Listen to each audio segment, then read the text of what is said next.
ang dami na kasi nating platform ngayon. Meron tayong Kapamilya Channel, Kapamilya Online Live, nasa I1 tayo, nasa Tips. And marami, iba-iba na rin ang ways ng panonood ng tao. So, as long as meron talagang nag-i-enjoy watching our show, may mga na-entertain kami, yun naman ang goal natin.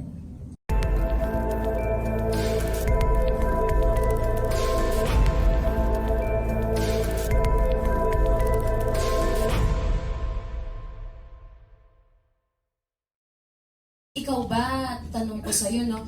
Handa ka na bang harapin ang katotohanan? Handang-handa na. Dahil gusto ko nang malaman kung sino ba talaga ako. Saan ba talaga ako galing? At sino ang asawa ko?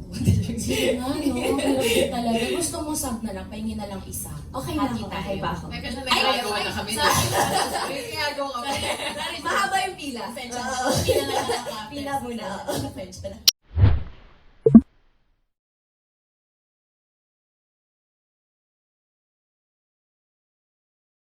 Me, it's really finding out who I really am, ano ang totoo, ano ang hindi.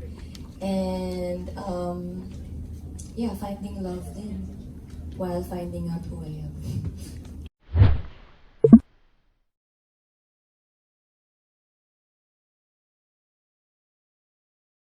Hindi, sasabihin ko lang kasi connected din doon na for the longest time din kasi hindi ko alam kung sino ako. Lahat ng alam ko galing lang sa information na binigay niya. Pero what's exciting is unti-unti na bumabalik yung memories ko. Unti-unti na akong may mga naaalala from the past na tinatry ko rin intindihin or i-decode kung ano yung mga nakikita ko. Kasi hindi pa lahat malinaw eh. Pero, yun, lalabas na unti-unti yung memories, yung alaala, mapipis ko na yung puzzle, and lalabas na rin yung pagiging palaban ni Claire as a person. Kasi for the longest time na lagi lang na siyang nasa bahay, lagi siyang sumusunod kay Philip, pero yun na, papasok na yung mga, natin, Paghihiganti pagdududa, mga gano'n, yung anong nangyayari. Totoo ba lahat ng sinabi niya sa akin or hindi? Yung mga ganyan.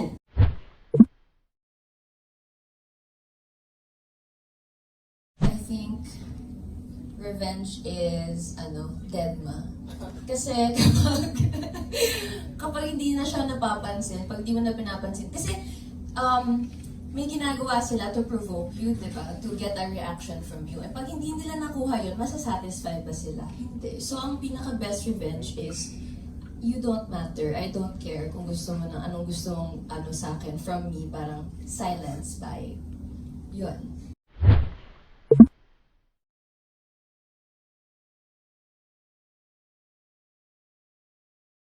Sa lahat naman po ng projects na ginagawa ko, lagi ko naman po binibigay yung best ng best. And always naman din nag-look forward for the next one. Pero kahit ano pa pong role at kahit ano pa pong character, kung ano po yung responsibility ko as an actor, I will do my best. And bigyan ng justice at syempre pinagkatiwala sa akin yung opportunity na to, yung role na to. So lagi lang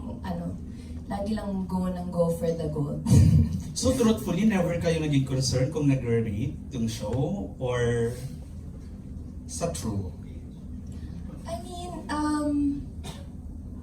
ang dami na kasi nating platform ngayon. Meron tayong Kapamilya Channel, Kapamilya Online Live, nasa I1 tayo, nasa Tips. And marami, iba-iba na rin ang ways ng panonood ng tao. So, as long as meron talagang nag-i-enjoy watching our show, may mga na-entertain kami, yun naman ang goal natin.